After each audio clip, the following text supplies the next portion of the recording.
मेरे अक्सर स्टूडेंट्स मुझसे एक सवाल करते हैं कि सर इंटरनल ऑडिट डिपार्टमेंट का रिपोर्टिंग स्ट्रक्चर क्या होता है।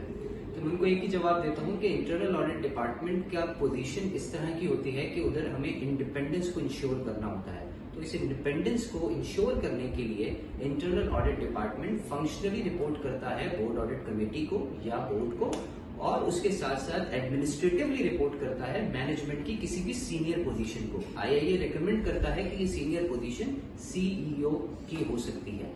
अब सवाल ये पैदा होता है कि सर ये बताएं कि एग्जाम्पल्स क्या हैं, एडमिनिस्ट्रेटिव रिपोर्टिंग क्या होती है और फंक्शनल रिपोर्टिंग की एग्जाम्पल्स क्या हैं। तो एडमिनिस्ट्रेटिव रिपोर्टिंग की बात करूं तो इसमें हर वो टास्क आ जाता है जो कि डे टू डे ऑपरेशन से रिलेट करता है। फॉर एग्जाम्पल आपकी ह्यूमन रिसोर्स बजटिंग है, आपके एक्सपेंस के अप्रूवल्स हैं, ये सब हेड ऑफ ऑडिट कर रहा होगा। इसके अलावा पॉलिसीज एंड प्रोसीजर्स जो बनते हैं उनका रिव्यू है, उनका अप्रूवल है, वो भी जो है उसको रिव्यू करके उसको एज अ रिव्यूअर देखना, ये सब इंटरनल ऑडिट देख रहा होगा।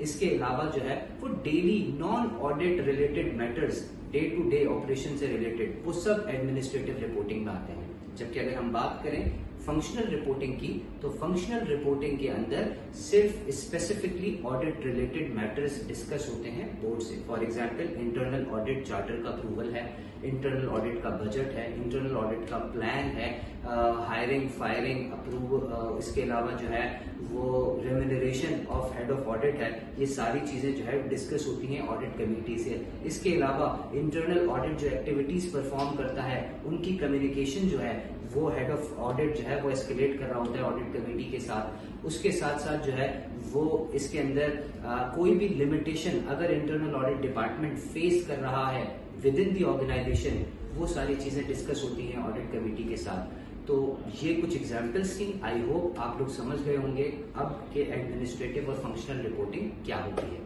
Thank you.